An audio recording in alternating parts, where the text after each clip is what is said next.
The air in the grand dining hall of the Choi estate was so thick with dread you could taste it, metallic and cold like a coming storm. Every servant in the room held their breath. The cooks in the kitchen doorway, the cleaners polishing distant silver, even the security guards standing like statues by the towering oak doors, they all knew this silence. It was the silence that always came before the cruelty.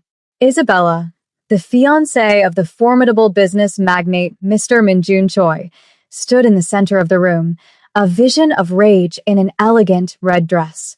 Her face, usually a carefully constructed mask of beauty, was twisted with fury.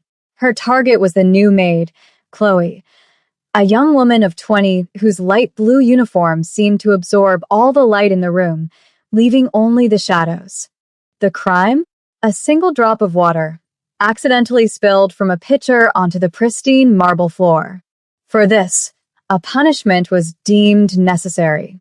Isabella's hand, adorned with a diamond ring that could buy a house, was raised, poised to strike. Everyone flinched. Everyone braced for the sharp, humiliating crack of a slap that had become the soundtrack to their employment. But the sound never came. Instead, there was a different sound. A soft, almost imperceptible whisper of fabric as Chloe's own hand shot up, catching Isabella's wrist midair. The hold was not violent. It was not aggressive. It was simply firm, unyielding, like a root anchoring itself in stone. Everyone froze. Everyone stared. The world seemed to stop spinning. The gardeners outside the floor-to-ceiling windows paused, their shears hovering over rose bushes. The head housekeeper, a woman who had seen decades of quiet suffering, let out a tiny, involuntary gasp. No one had ever dared. No one had ever resisted. Isabella's eyes widened, first in shock, then in a blaze of pure, unadulterated fury. A low growl escaped her throat. The sheer audacity of it was a fire consuming her reason. But Chloe did not let go. Her eyes, dark and deep, held no fear. They held something else entirely, something that looked like resolve. A whispered realization traveled through the silent staff like an electric current. This was different. This moment would change everything. But to understand how a single act of defiance from a new maid could threaten to bring down an entire empire of secrets and lies, we must go back. We must go back 3 weeks, to the day Chloe first walked through the gilded gates of the Choi estate, carrying a past that was far heavier than the small suitcase in her hand. For she was not just there to clean floors and serve meals. She was there on a mission, and stopping that slap was only the very first step. The real confrontation, the one that would expose a rot hidden deep within the heart of the family, was yet to come. The Choi estate was less a house and more a kingdom. Sprawling over acres of meticulously manicured land, the mansion was a monument to modern wealth, a fortress of glass, steel, and stone that seemed to rise from the earth itself. When Chloe first arrived, a bus pass and a crumpled piece of paper with the address in her pocket, the sheer scale of it was meant to intimidate. The guards at the gate, stern and impassive, surveyed her with suspicion. The long, winding driveway felt like a journey into another world, one where the rules she knew no longer applied. She was met at the door by Mrs. Park, the head housekeeper, a woman whose face was a roadmap of weary competence. Mrs. Park's tour was efficient and laced with unspoken warnings. She pointed out the priceless vases, the original artwork, the custom-made furniture. "Everything in this house is irreplaceable," Mrs. Park said, her tone leaving no room for misunderstanding. But the true warning came when they reached the West Wing, Isabella's domain. Mrs. Park's voice dropped to a near whisper. "Miss Isabella, she values perfection. She has a specific way she likes things done. Do not speak unless spoken to. Do not make eye contact for too long. And above all, do not make mistakes." The warning hung in the air, heavy and suffocating. Chloe simply nodded, her expression placid. "I understand," she said, her voice soft but clear. But inside, her heart was a steady, rhythmic drum. She was not intimidated. She was observing. She cataloged every detail, the nervous way the other maids scurried out of Isabella's path, the forced smiles they wore, the way their shoulders tensed whenever they heard her approaching footsteps. Chloe saw the fear that permeated the very walls of the mansion, a fear that was carefully hidden from its master, Mr. Minjun Choi. In the first week, Chloe witnessed Isabella's casual cruelty firsthand. She saw her dismiss a chef's week-long effort on a new menu with a flick of her wrist. She watched as Isabella berated a young gardener for a single weed in a flower bed the size of a small park. It was a tyranny of 1,000 tiny cuts, each one designed to remind the staff of their place, to reinforce her absolute power within these walls. Chloe performed her duties flawlessly. She was quiet, efficient, and invisible, just as she was supposed to be. But she was always watching. Her eyes would follow Isabella, not with the fearful deference of the others, but with a cool, analytical focus. She was studying her prey. She learned Isabella's routines, her habits, her triggers. She noted the arrival of her sister, Laura, a nervous, bird-like woman who seemed to live in Isabella's shadow, funded by her generosity and trapped by her temper. Chloe saw the guilt in Laura's eyes every time Isabella unleashed her venom on an undeserving staff member. This was not just a job. It was a reconnaissance mission. The light blue uniform was her camouflage. The duster and polish were her props. She was a soldier behind enemy lines, gathering intelligence, waiting for the perfect moment to strike. The other staff members mistook her silence for timidity, her youth for naivete. They felt sorry for her, this quiet girl who had no idea what she had walked into. They had no way of knowing that she knew more about the darkness in this house than any of them. She had come here seeking not a paycheck, but a reckoning. The pattern of abuse was a well-established rhythm in the Choi household, a secret symphony of terror that played out daily, always just out of sight of its powerful conductor, Minjun. He was a man who commanded industries and moved markets with a single phone call, yet he remained blissfully unaware of the petty kingdom of fear his fiancée had built within his own home. He saw Isabella as she presented herself to him, charming, intelligent, a perfect partner to stand beside him. He did not see the monster that emerged the moment his back was turned. A week before the confrontation in the dining hall, the staff witnessed a particularly ugly episode. Isabella had requested a specific brand of imported Belgian chocolate for a dessert. The head chef, a man with decades of culinary experience, had managed to procure it on short notice, but it was the 72% cacao version, not the 70% she had vaguely mentioned. When the dessert was presented, Isabella took one small bite. Her face, which had been smiling moments before as she chatted on the phone, hardened into a mask of contempt. She set her spoon down. "This is wrong," she said, her voice dangerously low. The chef was summoned from the kitchen, his white uniform immaculate, his face etched with confusion. "Is something the matter, Miss Isabella?" he asked. She pointed a perfectly manicured finger at the delicate mousse. "This is bitter. It's disgusting. Did you think I wouldn't notice?" The chef tried to explain the slight difference in cacao content, but Isabella cut him off. With a look of utter disdain, she picked up the crystal dessert bowl and, without a word, appended it onto the gleaming floor. The dark chocolate splattered across the white marble like a wound. "Clean it up," she hissed, not the chef, but at a young maid who stood trembling nearby. "And you," she said, turning back to the chef, her eyes cold as ice, "are an incompetent fool. I'll be speaking to Minjun about your position here." The chef, a proud man, paled. His entire career, his reputation, was threatened over 2 percentage points of cacao. He simply bowed his head, defeated, and walked away. From a nearby hallway, Chloe watched the entire scene unfold. She saw Isabella's sister, Laura, flinch as the bowl hit the floor, her hand flying to her mouth. Laura's eyes met Chloe's for a fleeting second, and in them, Chloe saw a toxic cocktail of shame, fear, and complicity. Laura knew. She had always known. She was a silent witness, a beneficiary of the system, and her silence was its own form of poison. Chloe's resolve hardened. This was not just about Isabella. It was about all the people who enabled her, who stood by and let her reign of terror continue. It was about the imbalance of power that allowed one person's whim to destroy another's dignity. The spilled chocolate was a metaphor for the entire household, something beautiful and meticulously crafted, ruined by a single act of petulant rage. Chloe continued her work, her movements precise and calm, but a fire had been lit within her.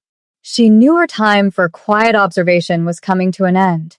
The mission required more than just watching. It required action. The risk was enormous. She could be fired, blacklisted, or worse. But as she saw the young maid on her hands and knees, wiping up the chocolate with tears silently streaming down her face, Chloe knew it was a risk she had to take.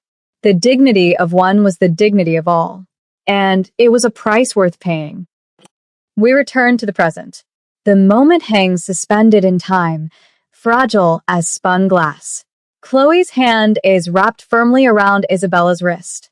The intended slap, an instrument of humiliation, has been neutralized. The power dynamic in the room has been flipped on its head. For a heartbeat, there is only the sound of breathing. Then, Isabella's shock melts into a tidal wave of incandescent rage.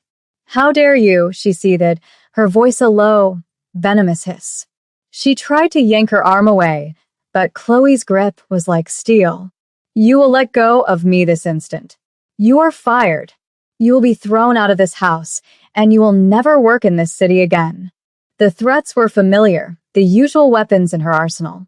But this time, they had no effect. Chloe's gaze did not waver. "No," she said. The word was not loud. It was not shouted. But it landed in the silent room with the force of a physical blow. It was a word of absolute negation, a boundary drawn in solid rock. It was a word Isabella had likely never heard from a subordinate in her life. "No."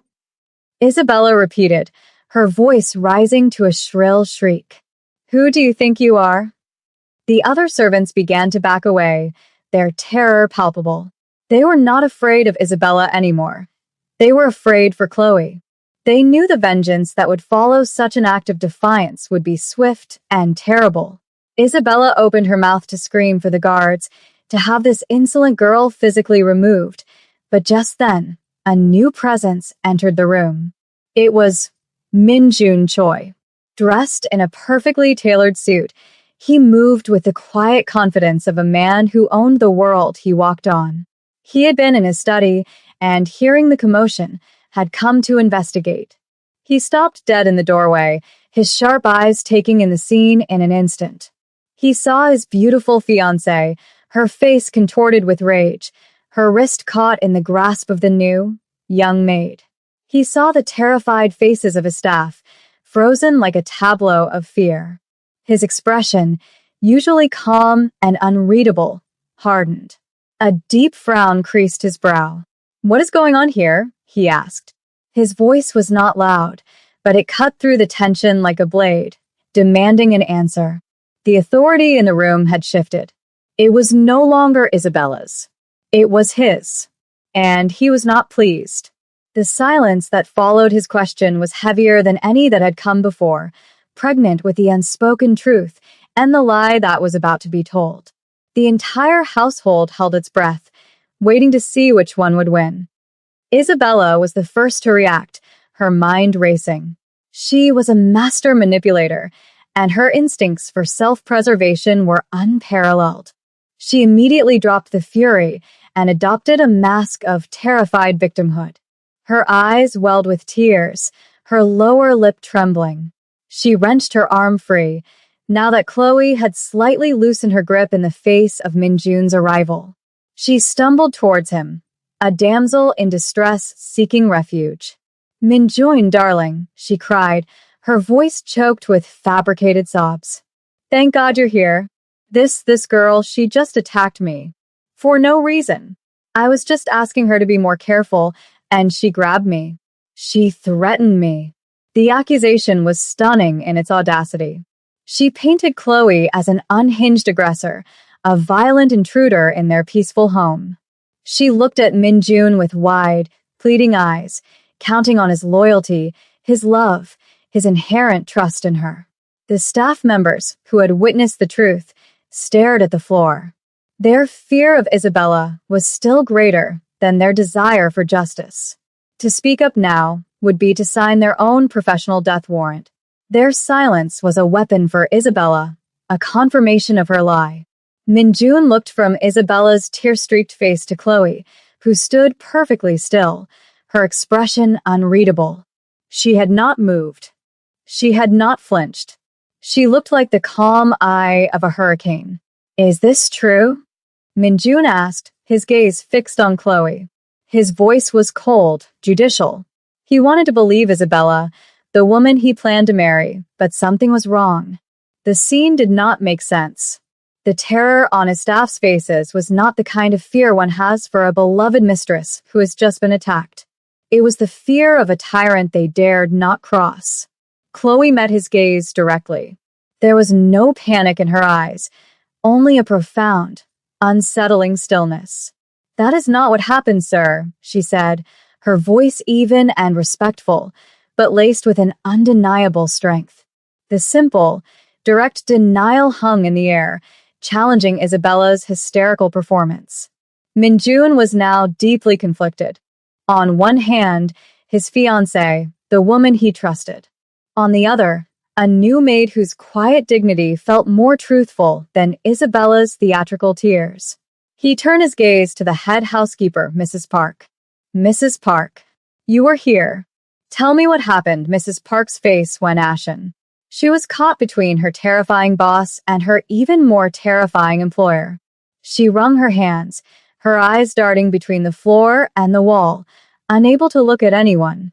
Her silence was a confession in itself, a testament to the fear Isabella wielded. Just as the tension reached its breaking point, a new voice spoke from the shadows near the grand entryway. "The girl is telling the truth." The voice was soft, aged, but it carried an authority that silenced everyone, including Minjun. From the alcove by the library door stepped an elderly woman. She was small and frail-looking, dressed in traditional, elegant silk. It was Mrs. Kim, Minjun's grandmother, the matriarch of the Choi family. She was a woman of immense respect and quiet power, the one person in the world Minjun revered without question. Her eyes, sharp and clear, were fixed on Isabella. "I saw everything." The arrival of Mrs. Kim was like a judgment from on high. Her presence fundamentally altered the chemistry of the room. She was the family's moral compass, a living repository of its history and honor. Her word was law, backed not by wealth or force, but by a lifetime of integrity. Isabella's face, which had been a carefully crafted portrait of a victim, began to crumble. A flicker of genuine panic entered her eyes. Mrs. Kim walked slowly into the center of the room, her gaze never leaving Isabella. She moved with a deliberate grace that belied her age, her silk slippers making no sound on the marble floor. Minjun bowed his head slightly in respect. "Halmoni," he said, using the Korean term for grandmother. "You are here?" "I've been here for some time," Mrs. Kim replied, her voice soft but heavy, each word landing with precision. She stopped beside Chloe, placing a gentle, reassuring hand on her arm before turning her full attention back to Isabella.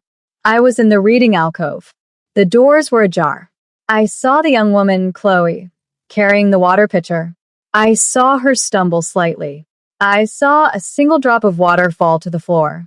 And then," she paused, letting the weight of her next word settle. "I saw you raise your hand to strike her." The statement was delivered not as an accusation, but as a simple, undeniable fact. It stripped away Isabella's entire narrative, leaving her lies exposed and shivering in the cold light of truth. The room was utterly silent. The staff, who had been too afraid to speak, now stood a little straighter. Their truth had been validated by the highest authority in the house. Isabella sputtered, trying to regain control.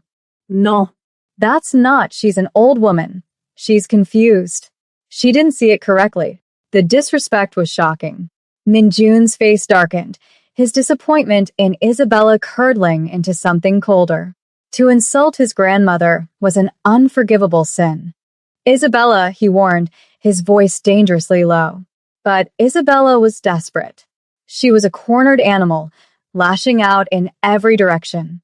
She whirled around and pointed a trembling finger at her own sister, Laura, who had been trying to shrink into the wallpaper. Laura, tell them. You were here. You saw it. Tell them this maid is insolent and disrespectful. Tell them she has been causing trouble. It was a final, desperate gambit, turning to the one person she was certain she controlled.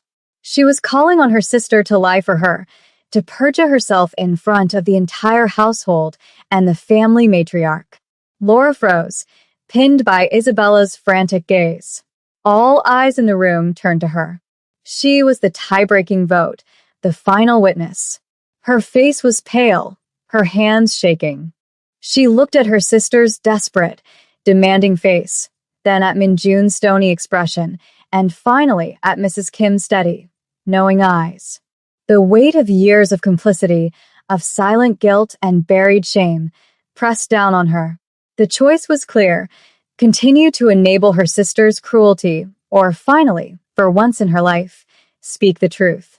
Her lips parted, but no sound came out. A single tear traced a path down her cheek.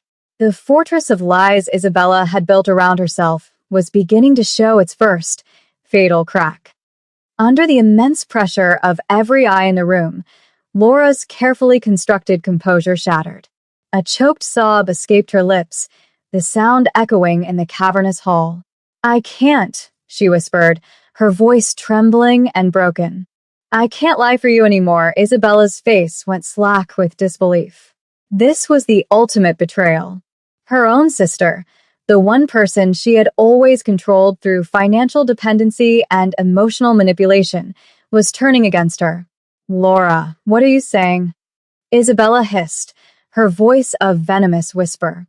But Laura was no longer looking at her. Her gaze was fixed on Minjun, her eyes pleading for a strange kind of forgiveness.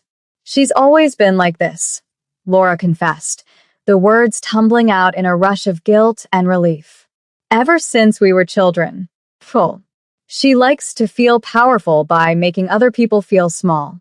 The staff, they're all terrified of her. The chef, the gardeners, everyone. I saw what happened with the chocolate last week. I see it every day. I was too afraid to say anything. The confession hung in the air, a devastating indictment of Isabella's character.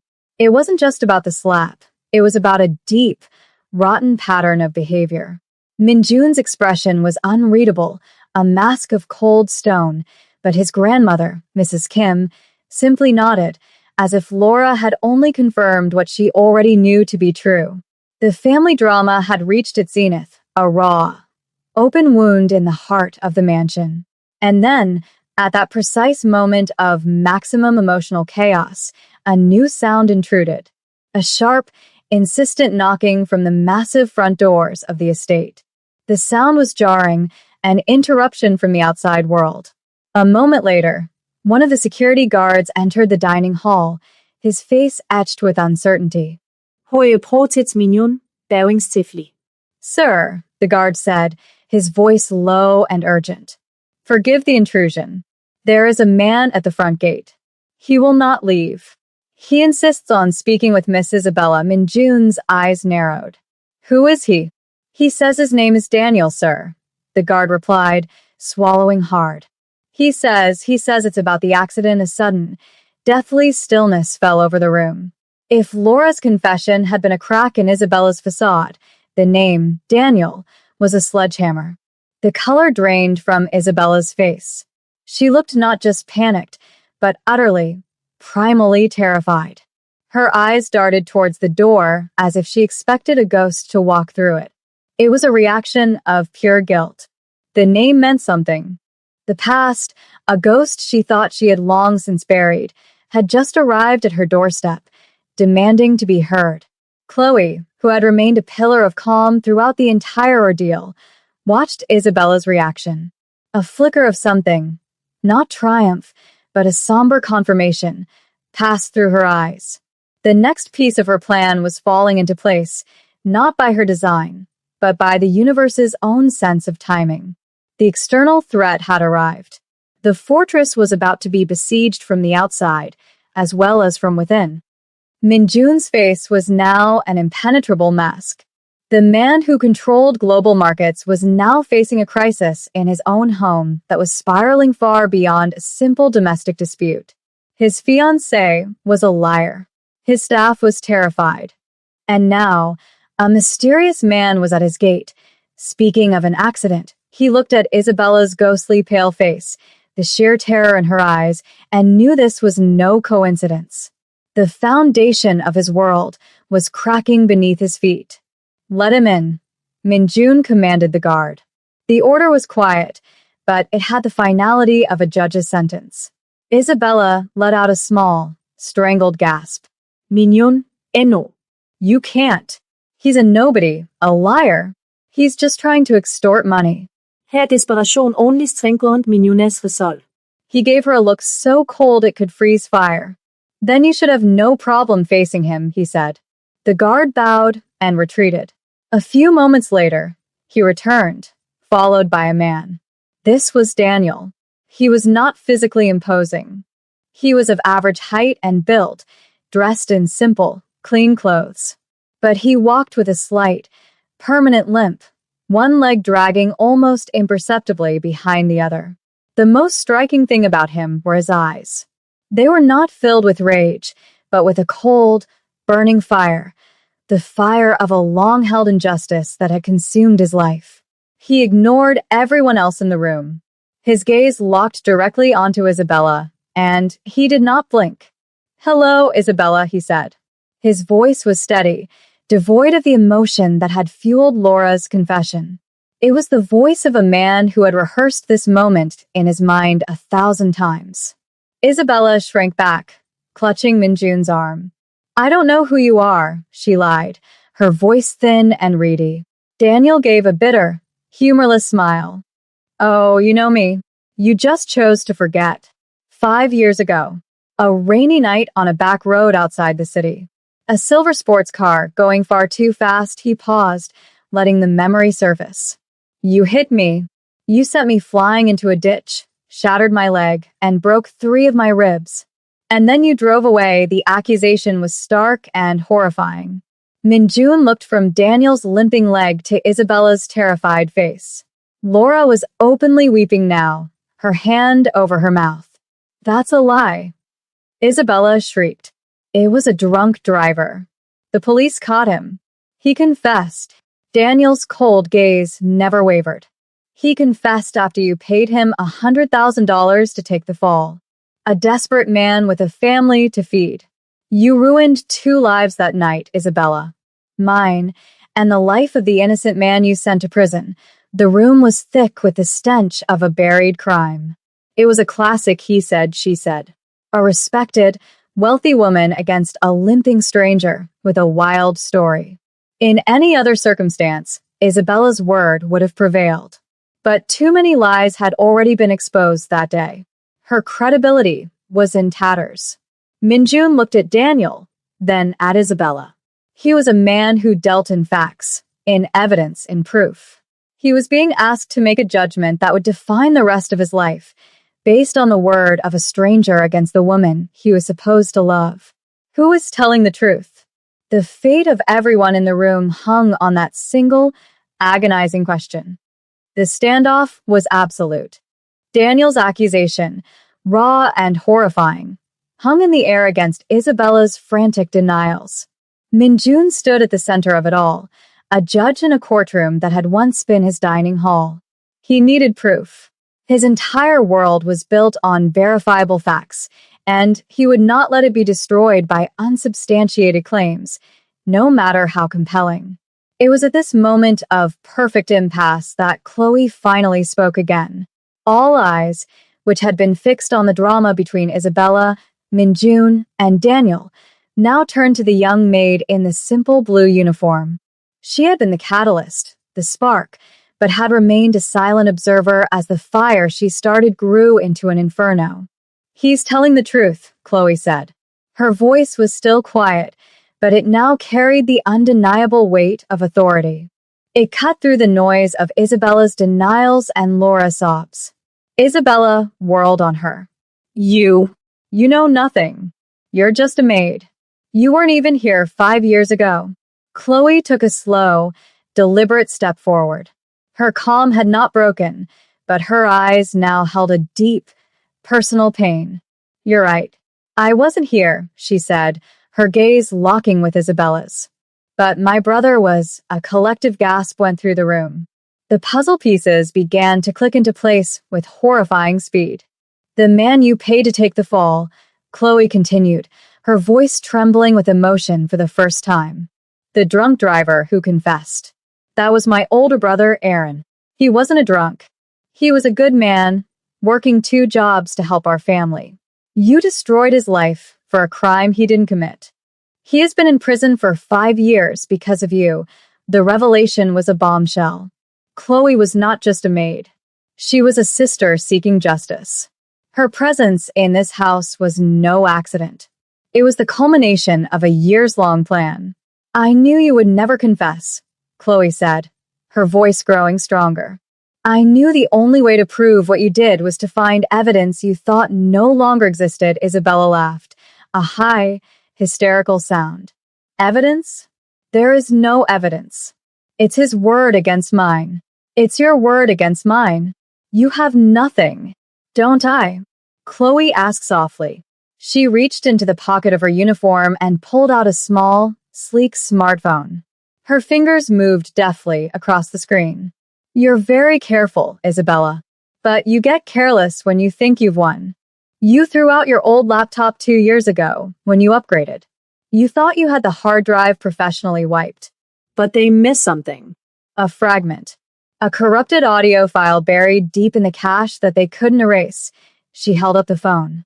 "It took me weeks, working late every night after my shifts, but I recovered it. I put the pieces back together." She looked directly at Laura, Isabella's trembling sister. "It's a phone call. A call you received from Isabella, just an hour after she left Daniel on the side of the road." Laura's face went white. She remembered the call. Chloe pressed play. A voice filled the silent room. It was unmistakably Isabella's, but younger, laced with a chilling, giddy arrogance. "It's handled," the recorded voice said, tinny and distant. "Some idiot in a beat-up truck will take the fall. He's getting a nice payday. God, Laura, you should have seen his face. He'll be a hero to his family. And that guy on the road? Please. He was probably just looking for a handout anyway." Then the most damning part. The recording captured Isabella's light, cruel laughter. The sound echoed in the dining hall, a ghost from the past confessing to a crime of breathtaking callousness. The hard proof had appeared. There was no more ambiguity. The truth stood naked and undeniable for all to see. The laughter from the phone faded, but the sound seemed to hang in the air, a toxic miasma that poisoned everything it touched. The silence that followed was absolute, a profound void where lies and denials used to be.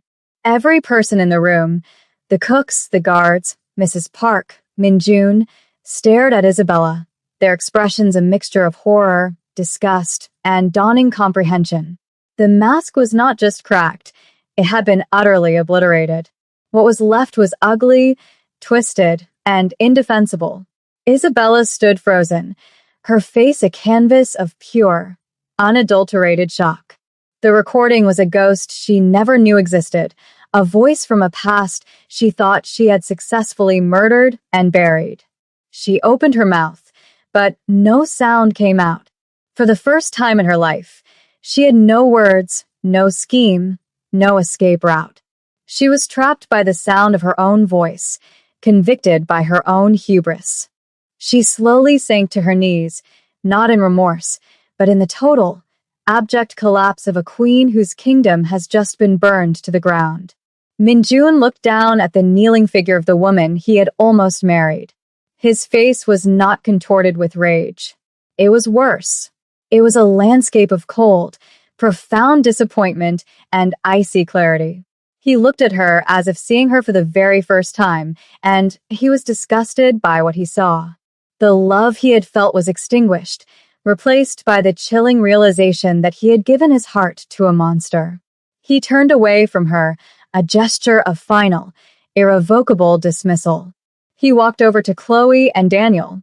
He looked at Daniel's leg, at the pain etched into his face, and then at Chloe, at the quiet, powerful resolve in her eyes.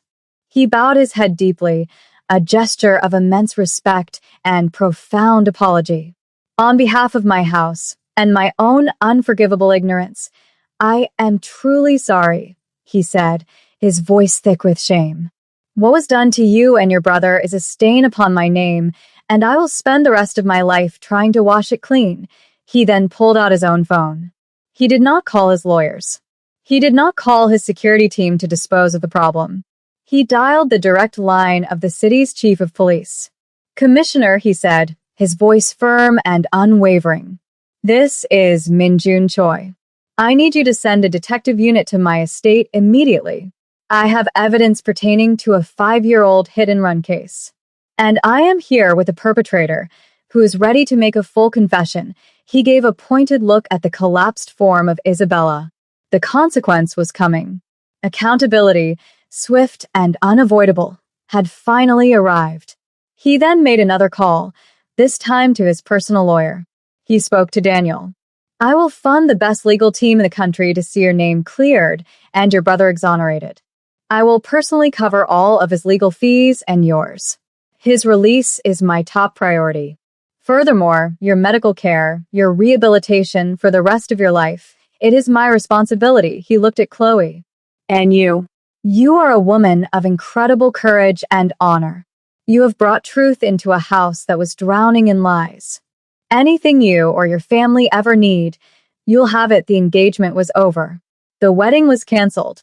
The reign of Isabella was finished. As police sirens began to wail in the distance, a sense of cleansing justice washed over the room. The air, once thick with fear, finally felt clean. The quiet maid, with nothing but her love for her brother and an unshakable belief in the truth, had done the impossible. She had brought an empire of deceit to its knees. The moral of the story was written on the faces of everyone present. Truth is a debt that must always be paid, and it will always find a collector, no matter how long it takes.